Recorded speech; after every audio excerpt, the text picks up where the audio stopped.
रात्रि की निस्तब्धता में जब पूरा राज्य गहरी नींद में था, विक्रमादित्य के महल से एक चीख क्यों गूंजी? कौन था जो राजा को ऐसी मुसीबत में डाल गया जिससे बचने का कोई उपाय न दिखता था? क्या राजा इस संकट से बाहर आ सकेगा या यह उनके अद्भुत जीवन का सबसे कठिन अध्याय साबित होगा? महल की भव्यता और वैभव के बीच विक्रमादित्य अपने दरबार में राज्य के महत्वपूर्ण विषयों पर चर्चा कर रहे थे। अचानक राजमहल के एक कोने से चीख की आवाज आई। सन्नाटा टूट गया। दरबारियों के चेहरों पर भय और चिंता साफ दिख रही थी। राजा स्वयं उठकर उस ओर गए। वहां महल का प्रधान प्रहरी मूर्छित पड़ा था और उसके चारों ओर बिखरा हुआ था एक अजीब चमकता हुआ लाल धुआं। राजा ने अपने वैद्य को बुलाया, लेकिन कोई इलाज नहीं मिल सका। रहस्य गहराता जा रहा था। यह स्पष्ट था कि यह कोई साधारण घटना नहीं थी। अगले दिन महल के अन्य हिस्सों में भी अजीब घटनाएं होने लगीं। कभी किसी कक्ष से अनजानी हंसी सुनाई देती तो कभी किसी दरवाजे के पीछे परछाई सी दिखती। विक्रमादित्य को समझ आ गया कि यह कोई अदृश्य शक्ति है जो उनके राज्य को चुनौती दे रही है। लेकिन कौन और क्यों? राजा ने अपने विश्वास पात्र सेनापति वीरभद्र को बुलाकर आदेश दिया, इस रहस्य का पता लगाओ, चाहे इसके लिए जंगलों और पर्वतों की खाक क्यों न छाननी पड़े। सेनापति लौटे तो खाली हाथ थे। राजा ने गहरी सांस ली और कहा, अब एक ही उपाय है, मुझे बेताल को बुलाना होगा। रात के तीसरे पहर में विक्रमादित्य जंगल के उस हिस्से में पहुंचे जहां उन्होंने बेताल से पहले भी कई बार संवाद किया था। बेताल, राजा ने पुकारा, मैं संकट में हूं और मुझे तुम्हारी सहायता चाहिए। विक्रमादित्य की पुकार सुनकर बेताल पेड़ से नीचे उतरा और मुस्कुराते हुए बोला, राजन, मुझे बुलाकर आपने मेरा दिल खुश कर दिया। चलिए बताइए, इस बार कौन सी गुत्थी सुलझानी है? राजा ने पूरी घटना बेताल को बताई। बेताल ने गंभीर स्वर में कहा, राजन, यह साधारण मामला नहीं है। यह किसी अदृश्य शक्ति का खेल है जो आपके राज्य को कमजोर करना चाहती है। तो समाधान क्या है बेताल? राजा ने पूछा। समाधान आपके साहस में छिपा है, लेकिन इसके लिए आपको मुझसे एक प्रश्न का उत्तर देना होगा। यदि आपने सही उत्तर दिया तो मैं आपकी सहायता करूंगा। बेताल ने पूछा, अगर एक राजा को 3 चीजों में से एक चुननी पड़े, प्रजा का विश्वास, अमृतत्व या अनंत धन, तो वह क्या चुनेगा और क्यों? विक्रमादित्य ने कुछ क्षण सोचा और कहा, राजा का सबसे बड़ा कर्तव्य है प्रजा का विश्वास। अगर प्रजा उस पर विश्वास नहीं करती तो धन और अमृतत्व व्यर्थ हैं। बेताल ने ताली बजाई। सही उत्तर राजन, अब सुनिए समाधान। बेताल ने राजा को बताया कि लाल धुएं के पीछे एक पुरानी अभिशप्त वस्तु का हाथ है जिसे महल के भीतर कहीं छिपा दिया गया है। यह वस्तु उस समय प्रकट होगी जब महल का सबसे निडर व्यक्ति इसे तलाशने जाएगा, लेकिन यह इतना सरल नहीं होगा। राजा ने कहा, मैं स्वयं यह कार्य करूंगा। बेताल ने राजा को एक रहस्यमयी मंत्र दिया जिसे बोलते ही उस वस्तु का स्थान प्रकट हो जाएगा। विक्रमादित्य ने बेताल के निर्देशानुसार महल के सबसे पुराने हिस्से में प्रवेश किया। वहां गहराई में एक गुप्त कक्ष था जहां धूल जमी हुई थी। राजा ने मंत्र पढ़ा। अचानक कक्ष के बीचों बीच जमीन फटी और एक चमचमाती तलवार बाहर आई। लेकिन उस तलवार के साथ एक अदृश्य शक्ति भी थी जो राजा पर हमला करने लगी। राजा ने तलवार को उठाने की कोशिश की, लेकिन वह इतनी भारी थी कि उठा नहीं सके। तभी बेताल ने हवा में प्रकट होकर कहा, राजन, शक्ति से नहीं बल्कि चतुराई से इसे उठाना होगा। विक्रमादित्य ने बेताल की बात मानी और ध्यान से तलवार को देखा। तलवार पर कुछ शब्द खुदे हुए थे, विनम्रता ही सबसे बड़ी ताकत है। राजा ने विनम्र स्वर में तलवार से क्षमा मांगी और उसे उठाने की अनुमति मांगी। तलवार हल्की हो गई और राजा ने उसे उठा लिया। जैसे ही राजा ने तलवार को उठाया, लाल धुआं गायब हो गया। महल में शांति लौट आई। बेताल ने कहा, राजन, आपने साबित कर दिया कि बुद्धिमत्ता और साहस का मेल किसी भी संकट को हराने में सक्षम है। राजा ने बेताल को धन्यवाद दिया, लेकिन जैसे ही विक्रमादित्य ने तलवार को वापस रखने की कोशिश की, तलवार से एक संदेश निकला, यह केवल पहली परीक्षा थी। अब तुम्हें अपने सबसे भरोसेमंद व्यक्ति की सच्चाई जाननी होगी। कौन है जो तुम्हारे खिलाफ षड्यंत्र रच रहा है? राजा के चेहरे पर गंभीरता छा गई। तलवार से निकले शब्द, तुम्हारे सबसे भरोसेमंद व्यक्ति की सच्चाई जानो, विक्रमादित्य के मन में बार बार गूंज रहे थे। उन्होंने बेताल की ओर देखा और कहा, इस साजिश को रोकने के लिए मुझे हर कीमत चुकानी होगी। मुझे बताओ बेताल, मुझे क्या करना चाहिए? बेताल ने शरारत भरे स्वर में कहा, राजन, सत्य हमेशा छुपा नहीं रहता, लेकिन इसे उजागर करने के लिए आपको अपने दरबार में हर व्यक्ति को परखना होगा। मैं आपकी मदद करूंगा, लेकिन इसके बदले एक और प्रश्न पूछूंगा। क्या आप तैयार हैं? राजा ने सहमति दी। बेताल ने हवा में एक मंत्र पढ़ा और तलवार की चमक अचानक मद्धम हो गई। बेताल ने कहा, राजन, यह तलवार अब हर उस व्यक्ति के सामने चमकेगी जिसके मन में विश्वासघात है।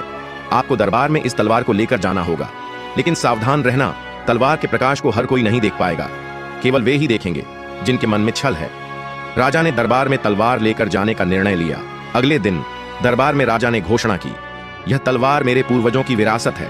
मैं इसे अपने सबसे निष्ठावान दरबारी को सौंपना चाहता हूं। दरबार के सभी दरबारी एकत्रित हुए। तलवार को देखने के लिए सभी उत्सुक थे।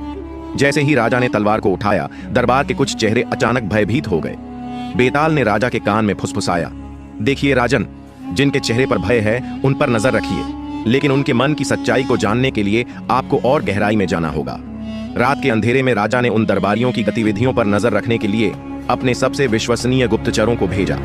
कुछ ही समय में उन्हें पता चला कि महल के भीतर एक गुप्त समूह सक्रिय है जो राजा को सत्ता से हटाने की योजना बना रहा है। गुप्तचर ने सूचना दी, महाराज, आपके सेनापति वीरभद्र के ऊपर संदेह गहराता जा रहा है। कई राजद्रोही उससे संपर्क में हैं। विक्रमादित्य के लिए यह सुनना कठिन था। वीरभद्र उनका सबसे भरोसेमंद साथी था। क्या वह सचमुच धोखा दे सकता है? राजा ने बेताल से पूछा। यदि वीरभद्र दोषी निकला तो मैं क्या करूं? क्या मैं उसे क्षमा कर सकता हूं जिसने मेरा साथ इतने वर्षों तक दिया है? बेताल ने उत्तर देने से पहले एक प्रश्न किया। राजन, यदि किसी व्यक्ति की निष्ठा उसकी शक्ति के कारण हो तो क्या वह निष्ठा असली है? यदि शक्ति छीन ली जाए तो क्या वह व्यक्ति अब भी आपके साथ रहेगा? विक्रमादित्य ने गंभीरता से सोचा। उन्होंने उत्तर दिया, निष्ठा उसकी होती है जो संकट में भी आपका साथ न छोड़े। लेकिन यह जानने का उपाय क्या है? बेताल मुस्कुराया।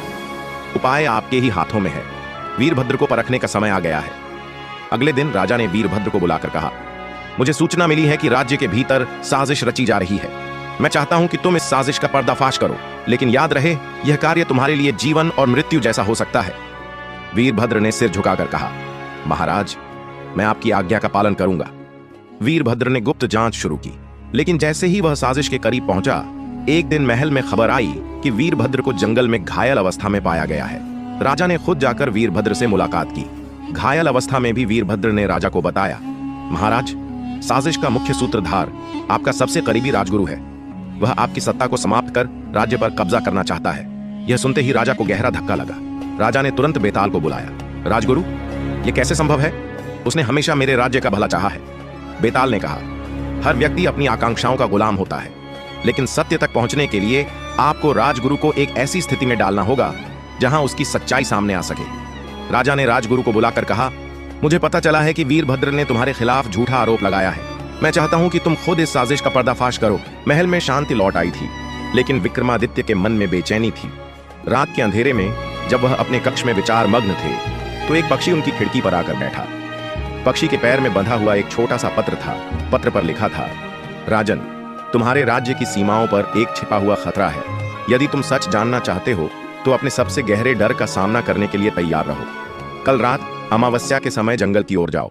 विक्रमादित्य ने पत्र को ध्यान से पढ़ा और बेताल को बुलाने का निर्णय लिया।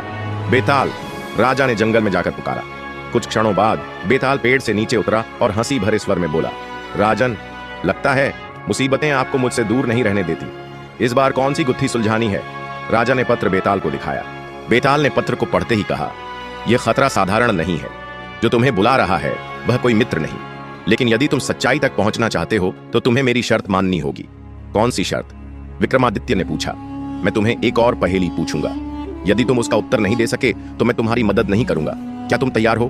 बेताल ने कहा, सुनो राजन, 3 व्यापारी किसी दूर देश से लौटते समय एक गुफा में सोते हैं। सुबह उठने पर उन्हें पता चलता है कि उनके धन का एक भाग गायब है, लेकिन किसी को पता नहीं कि कौन दोषी है। अगर वे अपनी निष्ठा साबित करना चाहते हैं तो उन्हें क्या करना चाहिए?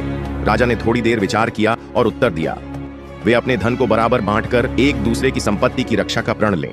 निष्ठा की परीक्षा तब होती है जब हर कोई दूसरों की भलाई के लिए त्याग करने को तैयार हो। बेताल मुस्कुराया। सही उत्तर।